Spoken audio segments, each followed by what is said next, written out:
বৃষ্টি বাদলার দিনে গরম গরম 1 কাপ মশলা চা সাথে একদম চটপটি কুড়কুড়ে পকোড়া পেলে কেমন লাগে বলো? বাচ্চা বড় বুড়ো সবার প্রিয় হিরো কে চিনতে পারছো নিশ্চয়? তার সময় নেই হাতে, ম্যাগি আছে। আজ রান্না করা মুড নেই, ম্যাগি আছে। টেকওয়ে অর্ডার করবে, অনেক পয়সার খরচের ব্যাপার। পয়সা সেভ করতে ম্যাগি আছে, তো মুশকিল আসান। আজ এই ম্যাগি দিয়ে কিছু বানাতে যাচ্ছি, তো চলো ভিডিওটা এখান থেকে শুরু করছি। তবে তাই চটপটে কুড়কুড়ে পকোড়া বানানো কিন্তু খুবই সহজ। প্রথমে প্যান বলো বা কড়াতে যাতেই পারো 1 কাপ জল প্রথমে গরম করে নিতে হবে। জল টক বগিয়ে ফুটে উঠলে দিয়ে দিতে হবে এতে ম্যাগি। 4 ভাগে ভেঙে এতে দিয়ে দিচ্ছি। আর দেবো এতে সেই টেস্ট বেকারে যে মশলাটি থাকে প্যাকেটের ভেতরে সেটা। এতে টেস্ট বলো গন্ধ বলো দুটোই কিন্তু দুর্দান্ত। এবার সব কিছু একটু মিশিয়ে দিয়ে আমাদেরকে ম্যাগিটা কিন্তু সেদ্ধ করে নিতে হবে। ঢাকা দিয়ে ম্যাগি সেদ্ধ করব না, কারণ আর ওভার কুকও করবো না, কারণ আমাদের ম্যাগির টেক্সচারটা কিন্তু আমাদেরকে রিটেন করতে হবে, জাস্ট যেন ম্যাগিটা ভালোভাবে সেদ্ধ হয়ে যায়। ভাবছো ম্যাগি বানাচ্ছি, মোটেও নয়, একটু অপেক্ষা করো। ম্যাগি দিয়ে একটি চটপটা স্ন্যাক্সের রেসিপি আজ তোমাদের সাথে শেয়ার করছি। 1 কাপ জল কিন্তু 1 প্যাকেট ম্যাগির জন্য কিন্তু যথেষ্ট সেদ্ধ হয়ে যাবার জন্য। তোমরা আমার ভিডিওটি ফেসবুক পেজ থেকে দেখে থাকলে পেজটি লাইক করে চ্যানেলটি কিন্তু সাবস্ক্রাইব করে দেওয়ার অনুরোধ রইল। প্যানে পুরো জল শুকিয়ে এসেছে, মিন্স আমরা এবার কিন্তু গ্যাস বন্ধ করে দেব। এবার একটি মিক্সিং বলে দিয়ে দিচ্ছি 1 বাটি কুচিয়ে রাখা বাঁধাকপি আর সেম কোয়ান্টিটি কিন্তু কুচিয়ে রাখা কালার্ড ক্যাপসিকাম। দিচ্ছি এতে মিডিয়াম সাইজের একটি গাজর কুড়িয়ে রেখেছিলাম সেটা, 2 টেবিল চামচ স্প্রিং অনিয়ন, 2 টেবিল চামচ ধনে পাতা কুচি।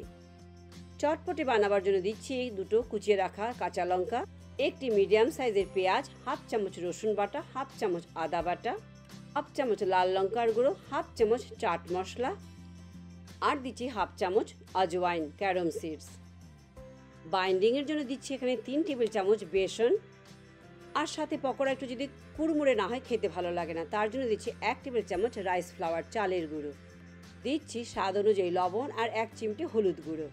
লবণ কিন্তু দেখে দিতে হবে, কারণ টেস্ট মেকারেও কিন্তু লবণের পরিমাণ থাকে, তাই যেন বেশি না হয়ে যায়।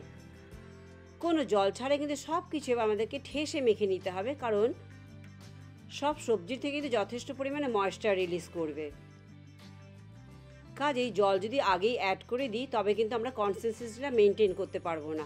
যদি প্রয়োজন হয় পরে আমরা সামান্য জল ব্যবহার করতেই পারি। খুব ভালো করে কিন্তু ঠেসে মাখা হয়ে গেছে। এবারেতে দিয়ে দিচ্ছি সেই সেদ্ধ করে রাখা ম্যাগি। আর পকোড়াগুলোকে আরও কুড়মুড়ে করবার জন্য দিচ্ছি এখানে 1 চামচ টেবিল চামচের 1 চামচ দিচ্ছি কর্নফ্লাওয়ার। আমি কিন্তু এখানে কোনো ডিমের ব্যবহার করছি না বাইন্ডিংয়ের জন্য, যা যা ব্যবহার করছি এটাই কিন্তু যথেষ্ট বাইন্ডিংয়ের জন্য। এবার কিন্তু আর ঠেসে মাখবো না, আলতো হাতে মাখতে হবে যাতে ম্যাগির টেক্সচারটি রিটেন করা যায়, ভেঙে না যায়। কোনো জলের প্রয়োজন হয়নি কিন্তু এখনও, তোমাদের যদি খুব টাইট মনে সামান্য জল দিতে পারো, তবে আমার ঠিকই আছে এখানে। এবার এখানে ছোট ছোট এরকম বল বানিয়ে কিন্তু ভেজে নিতে হবে, বাট যে যেরকম যতটা বড় পকোড়া চাও সেই হিসেবেই কিন্তু সাইজ করে নিও। এইদিকে কড়াই চেপে ঝটপট একটু তেল ভালোভাবে গরম করে নিই। তেল ভালোভাবে গরম হয়ে এলে এবার যে বলগুলো বানিয়েছিলাম সেগুলো একে একে কিন্তু সবগুলো ভেজে নিতে হবে। গ্যাসের আঁচ হাইয়েও রাখবো না, গ্যাসের আঁচ লোয়েও রাখবো না, মিডিয়াম হিটে কিন্তু আমাদেরকে পকোড়াগুলো ভাজতে হবে। আর এই মিডিয়াম হিটে ভাজতে ভাজতে দেখবে সব ভেতরে সবজিগুলো কিন্তু ভালোভাবে সেদ্ধ হয়ে যাবে। মিডিয়াম আঁচে পকোড়াগুলো লালচে আর ক্রাঞ্চি না হওয়া পর্যন্ত কিন্তু ভালো করে আমাদেরকে ভেজে নিতে হবে। আজ আর কোনো হেলদির কথা বলছি না, কারণ ডিপ ফ্রাই করছি, যখন হেলদি বলা যায় না, তবে যথেষ্ট পরিমাণে কিন্তু সবজি এখানে অ্যাড করেছি আমি। তোমরা চাইলে কিন্তু অয়েল স্প্রে করে কিন্তু এয়ার ফ্রায়ারও বানাতে পারো এই পকোড়াগুলো। সুন্দর লালচেভাবে ভাজা হয়ে গেছে, দেখেই কিন্তু বোঝা যাচ্ছে যে বেশ ক্রিস্পিও হয়েছে কিন্তু আউটসাইড থেকে। এবার তেল থেকে তুলে একটি কিচেন টাওয়েলে রেখে দিচ্ছি, এতে এক্সট্রা অয়েলটা কিন্তু অ্যাবজর্ব হয়ে যাবে। একইভাবে এবার সবগুলো পকোড়াই ভেজে নিচ্ছি। খুব যে একটা এই পকোড়া বানাতে সময় লাগে তাও নয়, কিন্তু গরম গরম পকোড়া আর সাথে তোমাদের ফেভারিট সস বা গ্রিন চাটনি যেটাই পছন্দ সেটা দিয়ে কিন্তু পরিবেশন করতে পারো। সবগুলো পকোড়া এখানে মোটামুটি আমার ভাজা হয়ে গেছে। 1 প্যাকেট ম্যাগি, সবার বাড়িতে কিন্তু ম্যাগি থাকে, ফ্রিজে যা সবজি আছে সেই সবজি দিয়ে কিন্তু এই চটপটে মজাদার স্ন্যাক্সটা বানিয়ে ফেলো তোমরা। আর এই বৃষ্টির দিনে ক্রাঞ্চি পকোড়ার সাথে একটু এরকম লঙ্কা ভাজা কিন্তু খেতে দুর্দান্ত লাগে। তবে লঙ্কাগুলো কিন্তু হালকা স্লিট করে দিয়ে, নয়তো কিন্তু ফুটে উঠবে। এরকম হালকা ভেজে কিন্তু তেল থেকে তুলে নিচ্ছি। আর ডেফিনেটলি সাথে চাই গরম গরম মশলা চাই, তবে নাকি পুরোপুরি বৃষ্টিটা এনজয় করা যায় বলো।